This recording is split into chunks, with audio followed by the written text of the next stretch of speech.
La présidence de la Pologne de l'UE se concentre sur un aspect clé, la sécurité.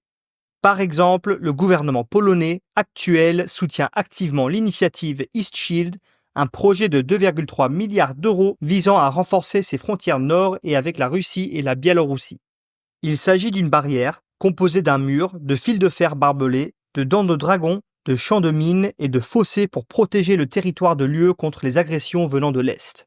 Des préoccupations similaires ont poussé les États baltes, la Lituanie, la Lettonie et l'Estonie, à annoncer une ligne de défense balte qui s'intégrera au bouclier oriental de la Pologne. L'objectif, créer une ligne de défense unie capable de repousser l'agression russe. La Pologne consacre déjà une part importante de 4% de son PIB à la défense, le taux le plus élevé d'Europe, et soutient fermement l'Ukraine. Et désormais, l'attente est claire. La Pologne veut que l'UE prenne ses responsabilités et contribue à ses ambitieux plans de défense.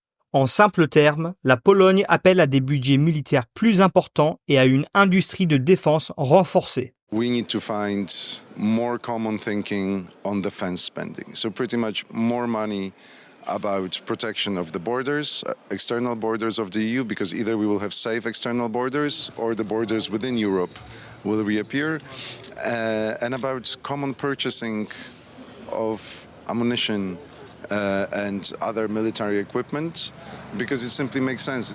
Mais il ne s'arrête pas là. La présidence polonaise pousse également pour une discussion audacieuse sur le financement de la défense de l'UE, y compris l'idée d'emprunt commun par le biais d'obligations de défense de l'UE. Une véritable révolution qui divise profondément les États membres.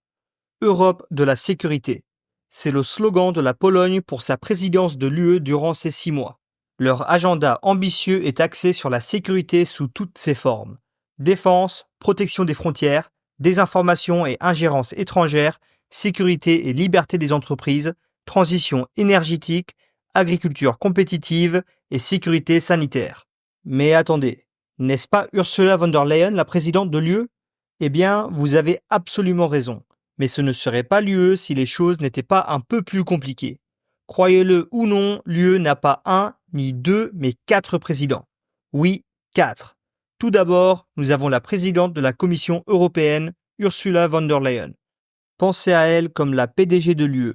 Ensuite, il y a la présidente du Parlement européen, Roberta Metsola, un peu comme la présidente de la Chambre des représentants, mais avec plus de style européen.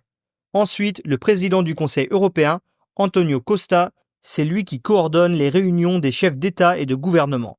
Et enfin, et accrochez-vous, car le président du Conseil de l'UE n'est même pas une personne, c'est un pays. En ce moment, c'est la Pologne. Vous êtes un peu perdu, décomposons cela. Le Conseil de l'UE est l'une des 2 chambres législatives de l'UE, un terme élégant pour là où se fait la législation. Mais qu'est-ce qui le rend unique ? Sa présidence tourne tous les 6 mois entre les États membres de l'UE. Du 1er janvier au 30 juin, c'est le tour de la Pologne de fixer l'agenda. Avant la Pologne, c'était la Hongrie qui assumait la présidence et ensuite ce sera le tour du Danemark. Alors, que pouvons-nous attendre d'autre de la Pologne ? La Pologne va pousser pour mieux gérer la migration, avec un fort accent sur la réduction de la migration irrégulière et sur la manière dont elle a été utilisée comme une menace hybride, comme lorsque la Biélorussie a instrumentalisé la migration en dirigeant des migrants vers les frontières de la Pologne pour exercer une pression politique. La Pologne et les pays voisins ont déjà obtenu 170 millions d'euros de l'UE pour renforcer leurs frontières contre de telles attaques. Ils dirigeront également les discussions sur l'efficacité des politiques migratoires, y compris les expulsions et les partenariats avec des pays tiers pour traiter les demandes d'asile. La Pologne a également des projets pour l'énergie, car elle pousse pour un retrait complet des importations d'énergie en provenance de la Russie, tout en s'attaquant à les prix croissants. Il prévoit de réviser le cadre de la sécurité énergétique de l'UE en améliorant la protection physique et cybernétique des infrastructures énergétiques et en créant des opportunités équitables pour que toutes les sources d'énergie propre puissent prospérer à travers l'UE. En ce qui concerne l'agriculture, la Pologne souhaite commencer à réformer la politique agricole commune, ou PAC. La PAC est un pilier du soutien de l'UE aux agriculteurs et au développement rural, coûtant environ 387 milliards d'euros à l'UE sur 7 ans, soit environ 31% du budget total. La Pologne cherche à redéfinir la PAC pour tenir compte de l'élargissement de l'UE, comme l'adhésion de l'Ukraine et la Moldavie, et réduire les contrôles stricts sur les agriculteurs. Ils affirment que la protection de l'environnement doit être encouragée et non imposée. Bien que ce soit les priorités, la Pologne a également la tâche de gérer des facteurs externes. Par exemple, les tensions commerciales transatlantiques montent en flèche avec la proposition de Trump d'imposer des droits de douane de 10 à 20%.